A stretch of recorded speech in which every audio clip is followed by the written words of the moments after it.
Take away to Carson. Welcome back, Unqualified sports fans. This week, we're covering all the big news and topics from our favorite sports. But first, we have a very special guest. Definitely one of the most exciting players in college basketball this past season, and a favorite of ours, especially mine and Bryce's, to throw on at those 11 o'clock games and watch throughout the depths of March. We've got Obadiah Noel. How's it going, Obi? Going on, man? What's up? What's up? Definitely a pleasure having you on. Definitely really fun watching you this season. But we'd just like to first of all ask you, like, is there something you want to tell us about yourself? Like, tell us a little bit about yourself, who you are, for those people who are listening that don't really know you. Well, yeah, you pretty much said it. I'm Obadiah Noel. I go by Obi. Uh, from Maryland, Frederick, Maryland, to be exact. I think a lot of people. I think a lot of people don't know about me is I come from a very strong Caribbean background. My parents are actually from Guyana, so I'm very cultured in that in the Caribbean side, and actually it says a lot about my personality and the way I play the game. It's just I have a different type of chip on my shoulder, just being raised in a Caribbean household and stuff like that. Um, that's pretty much it for something somebody wouldn't know. But I want to get into telling my whole story. I don't know if like what the whole timeline and what y'all got planned, so I'll just stop right there. But yeah, it's a little bit about me. Yeah, we appreciate it. And before we jump into the meat and potatoes of it, I have to ask. Well, first of all, are you a football fan at all? Not really. I don't really watch football. I'm sorry. Okay, then Nah. then then this question probably wouldn't apply, but I'm gonna ask it anyway. But does anybody ever tell you you look like Justin Fields? Have you ever been told Hmm. that? I haven't heard that, but like that name sounds very familiar though. Look him up. You look exactly like him. Um, Justin Fields. Okay, yeah, I gotta check him out. but yeah, we'll jump into the interview questions just right off the bat. Um, Obviously, your transition from high school to UMass Lowell, like it wasn't an overnight thing. Like, how was the transition from high school to, obviously you had one scholarship offer and that was to UMass Lowell, and now you're essentially an NCAA star. Like, what did that process? What's that transition look like? Man, that transition wasn't easy at all. Mm-hmm. Looking back at it, I don't know how I did it. It was literally a grind every day my freshman year. My freshman year, by far the hardest year throughout, hardest year in college basketball. It's just I was just really dedicated and I just trusted the process. A lot of people in my situation probably would have left uh, Mm-hmm. going in, coming out being the player of the year of my city, and then being the eighth man off the bench. It was tough, but I just kept working, kept grinding. Throughout the season, I started getting more and more playing time. Things started to pick up, and end up finishing the season, my rookie season, making all rookie team and stuff like that.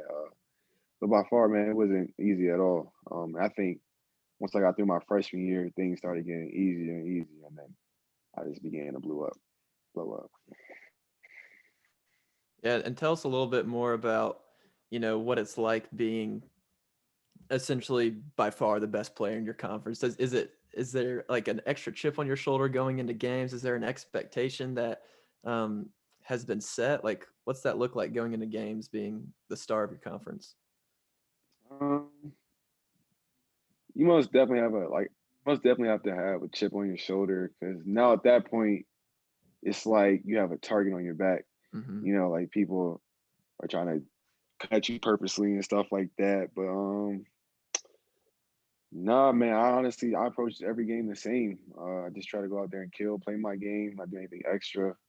But most definitely, I try to go out there with the same mentality. But as I got older, like my mentality from my freshman year till now is completely different. I have a bigger role now, so I just go in there and just do what I have to do, man. Mm-hmm. Hmm. And 21 points a game's no easy job for sure.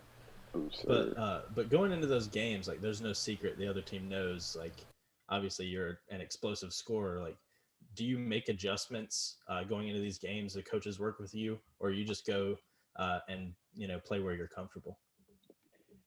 A lot of people don't know this, but I watch a lot of film, a ton of film. So I know who's going to be guarding me. I know how they play defense and stuff like that. So before we play any team, I know I know for a fact how they're going to guard me. Are they going to trap? Are they going to, try to make me go this side, go this way? Are they going to go under screens and stuff like that? So um, they try to make it tough for me. So I just try to make my job easier as possible, to like already know what's going to happen and just try to beat them to it. Uh, but now I try to go out there and just, like I said, just play my game. But it gets hard when teams are scouting you, especially this year, the COVID year, and you playing teams back to back. That's Mm. tough. And Hmm. for anybody who averaged a lot of points, I tip my hat off to them because it was tough, man. Like they have that scout, like right after you play them, like next game, they have that fresh in your head.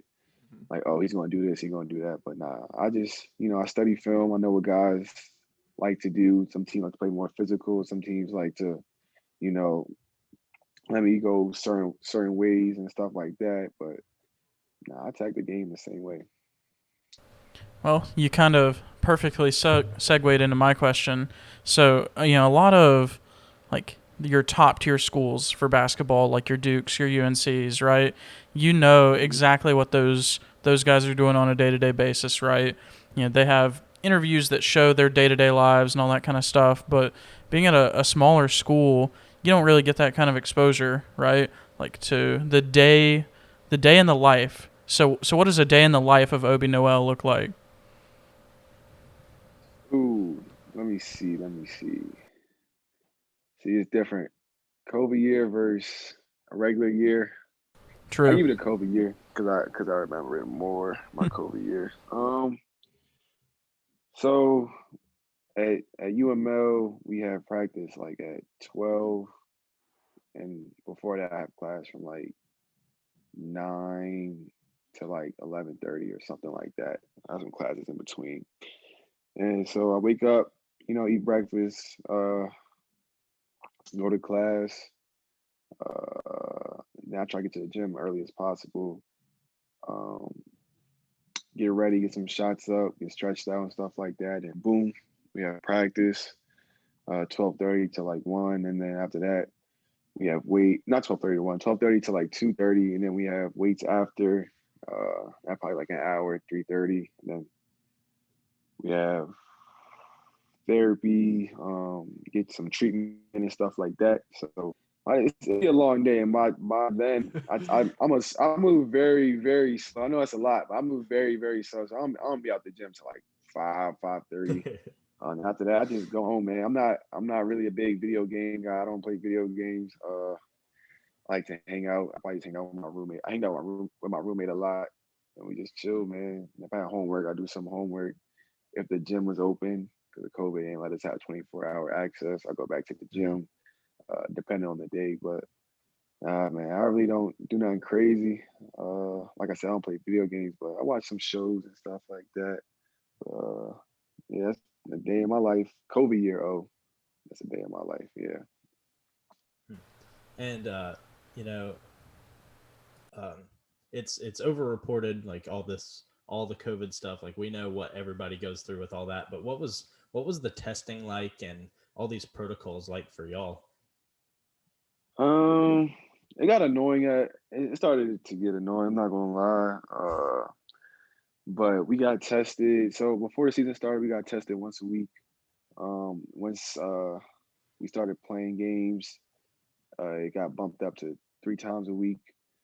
So it started to become like just so extra, but it was necessary, because COVID Mm.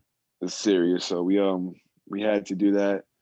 So that's what it looked like. And then when you have positives and stuff like that, and somebody tests positive on our team, we have to shut down for Yeah. a week or 10 days or so. So Did that happen at all yeah, during the season?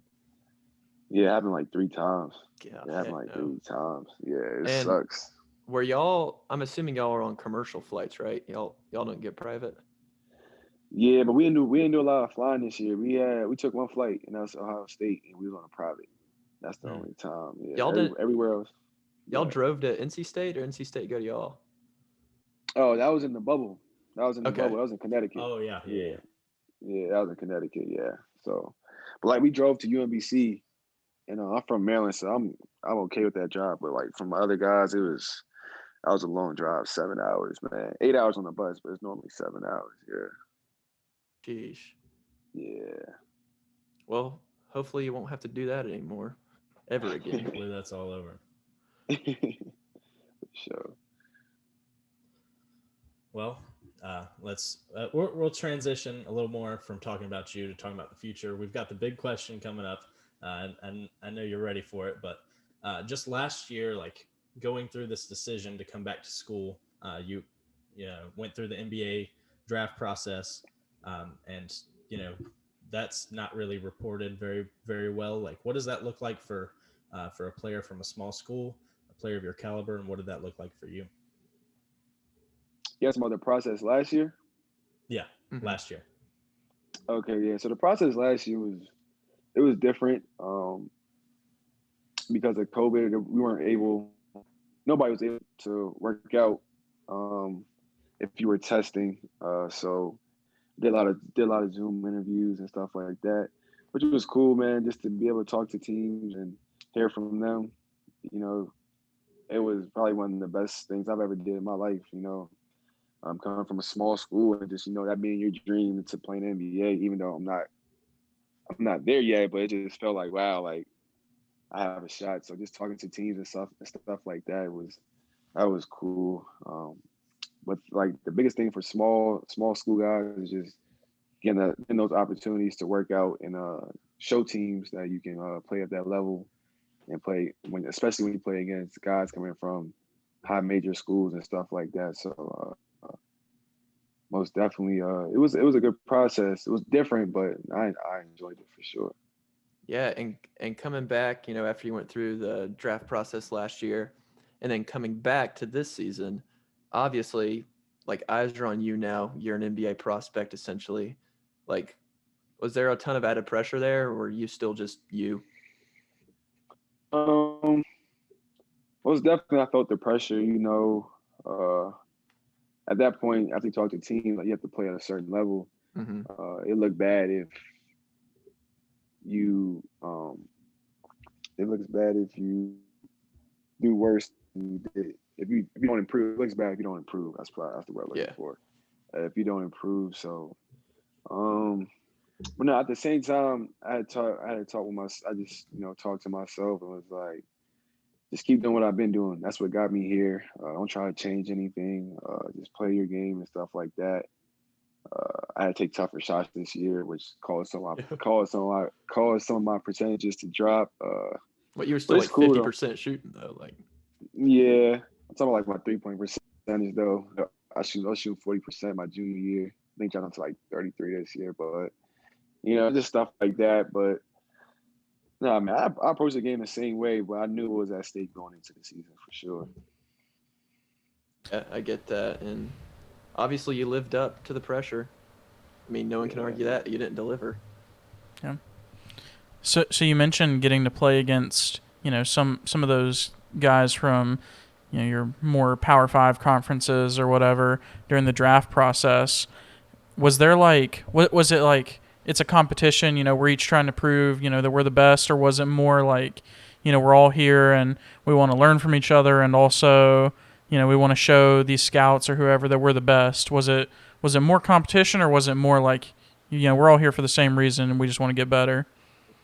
um, I think our mentality going in to every game, obviously trying to win, but most definitely trying to get better at the same time. Nobody, when we play Ohio State, when it was like what 23rd in the Hmm. country, nobody really has us beating them and stuff like that. So we obviously go out there with a chip on our shoulder. But like I said, like we play them close. It was a close game. They end up pulling away a little bit at the end, but it's a game's a game. We don't try to approach it any other way. We just go out there and try to compete and try to win and stuff like that. So nah, it ain't nothing too different or special. We just it'd be good to be a 23rd team in the country. Yeah. That's big. That's big. So obviously, like the mentality there, like you trying to really beat them, but nah, man, we have the same approach to every game for the most part. Yeah, I mean, yeah, that's you pretty got crazy because, well, the media blows it up like with upsets, especially like this is David and Goliath and then some, and how great they should feel to be on the court, but you take it like any other game. That's pretty sweet. Yeah, for sure, for sure. Because once you start overthinking it, that's when you don't play your game. So most that's what I was definitely, gonna say. You can't get wrapped up in the rankings when it all really comes down to is X's and O's, right? I mean, it's exactly stupid to look at it any other way. right, exactly. Hey, you guys were only one unfortunate game away from the NCAA tournament this year. I That's know, true, bro. man. And I know all three of us were like devastated because They Actually, were zoned on in. on our podcast, we actually predicted y'all coming out of your conference, and we we Man, we circled you and your team throughout that whole process. But dude, we were tuned into that game, and I don't think y'all could have shot worse. That was tough. yeah, that was a tough shooting. We had a tough shooting day that day, man. Yeah. And what's my guy's name who hit like 1,000,000 3-pointers in a row for that during that conference tournament stretch? I think talking about Connor Withers. Yeah, Yep, 6'8", exactly. 6'8" white dude, whatever Yeah, he is. yeah, yeah, Dude, the man's He's a cash. stud. yeah. He can shoot, man. He's another one, man. He's gonna be really good. I think he's a sophomore this year, but he's gonna improved every year. So y'all should be on the lookout for him for sure. He's gonna be really good. Yeah, for sure, for sure. Yeah. that's awesome. And who's to say you guys may have put up a better fight than Hartford did against Baylor, which would have been awesome to see. Yeah, man. I mean, man, that's crazy. He was really one game away from being in the tournament. But yeah, Baylor's tough though. They won the whole thing, so I can't even. Yeah, true. They're tough, bro. That's a tough team right there for sure. But that's got to be huge motivation, right, for you? I mean, you've already talked about it. Losing that game, you want to get back there next year? We'll see, man. We'll see. We'll see. We'll see. I can't make no promises, but we'll see, man, for sure. Yeah, and kind of speaking of that, we got to ask the big question to you, Obi. We got to ask you like, what's next? Obviously, you were a senior, and obviously this past year didn't count towards your eligibility at all. But what's the All right. future looking like for you? You testing NBA waters again? You coming back to UMass Lowell? You going somewhere else? Like, what's that look like for you? That's a great question, man. I've been getting asked this a lot. Mm-hmm. Um, that's something I'll have to talk to my family about. We still discussing. I have no answer, to be Yeah. honest with you, man. I'm still trying to figure it out. I've been, praying on it and stuff like that. And I'll Yeah. have an answer. I'll have a decision soon. But right now, man, I'm still just, trying to figure things out and just, playing my cards right. Yeah. And obviously that's not something you can just decide overnight. It's a life Yeah, decision, huge life decision. exactly. Um, Exactly. but what's the thought process just looking like for you? Like, or what steps in that process have you gone through so far in thinking through it? Um, If you even have an hmm, answer. I really don't. Yeah, that I don't make really anything don't. up then. No, I really don't. Like I said, man, I'm just still trying to figure things out. Mhm. Obviously going back to school and winning the championship, that would be great. I don't know if I want to put any more toll on my body and stuff like that. It's just things like that. You can probably go Mhm. back and get hurt or stuff like that. So I'm just weighing out my options. I'm just thinking. So ain't nothing crazy. But that's all I got right now. Yeah, obviously we're going to be keeping a keen eye out for that, and we're For sure. excited for you wherever you go, dude. It's going to be awesome. We're excited to keep on following your career and just seeing the trajectory it goes on, dude, cuz the sky's the limit. I mean, from like you said, from basically one scholarship offer to 8th man on the bench to superstar. Like, it can still only go up from here for you, and we're pumped for that. Sure. I got a question for y'all. How long y'all been watching me play, man? Honestly, I don't even remember. So me and Carson, we go to NC State. Well, I just graduated from NC State. Oh, okay. And I look at all of our opponents, and obviously your name popped up. Obadiah Noel. At the time, you're averaging like 28 a game or something stupid. So Yeah. I was just like, what? And so that was kind of the day I think both of us were introduced to you, and then we kind of just started following you from there. And then conference tournament came around, and I'm like, yo, this is like my guy. Like, watch out for him. And we watched every game in that tournament. Well, y'all were down like 16 points to UMBC, and you wanted a tear, dude. And yeah, that's kind of how we discovered you. Oh, that's dope. So y'all from North Carolina? Yeah. All of us. That's what's up. That's what's up. Dope, man. That's cool. Yeah, it was really unfortunate. I was sitting in the cafeteria eating with some friends, and I was like, y'all's game was on the conference championship, and I was like, this dude, like we love him on our podcast, and we're huge fans. And then y'all had that off game, and they were like, well, what's so special? And I was like, you should watch the rest of the games. Yeah. It's crazy, man. Man. That was a tough game for sure, man. And that's why it sucks for smaller schools, because you really don't get an opportunity. Like, you have to win 5 games in a row to end the season, and that's it. Exactly. It's tough. It's tough, man. For sure. But it makes for super, super exciting and memorable games. So yeah, it really that's does. also true. Yeah, that's a fact. Yeah.